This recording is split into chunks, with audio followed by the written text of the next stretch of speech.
Identities YouTube series. In this particular video, I would like to discuss how to create adjustment layers and why we use adjustment layers in Photoshop. Alright, as you can see here, I have Photoshop open. The next thing I'm going to do is actually go to my Files tab, drop down to Open, and look for an image that I want to demonstrate adjustment layers with. Oh, looky here. Big Bad Adobe winning champion piece created by yours truly. Me.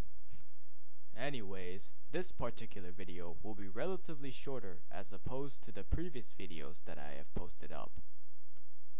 Alright guys, in today's video you don't need to follow along in Photoshop.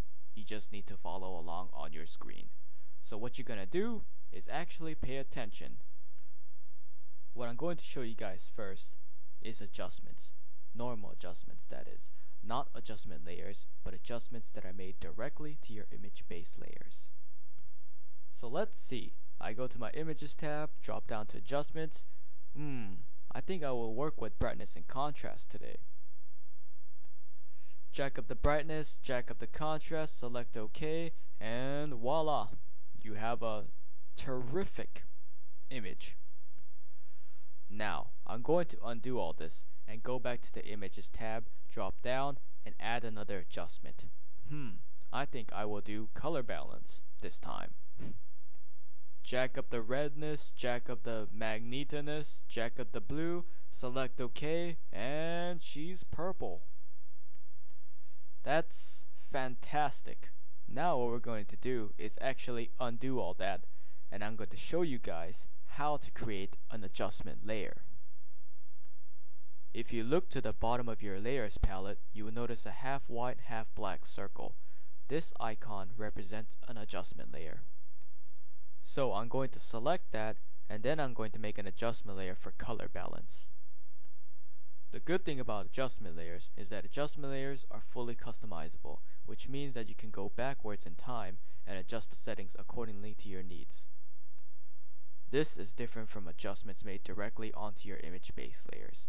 Those adjustments cannot be undone. Another good thing about adjustment layers is that they are stackable.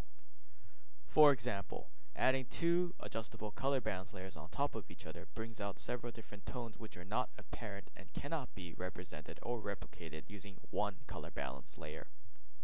Thus, the more color balance adjustment layers that you add on top of each other improves the overall tones and shades of your original image.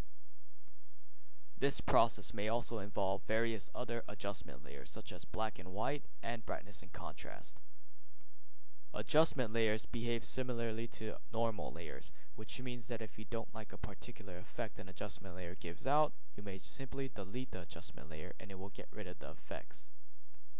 One thing in particular that I do not like about adjustment layers is that they affect all layers preceding it.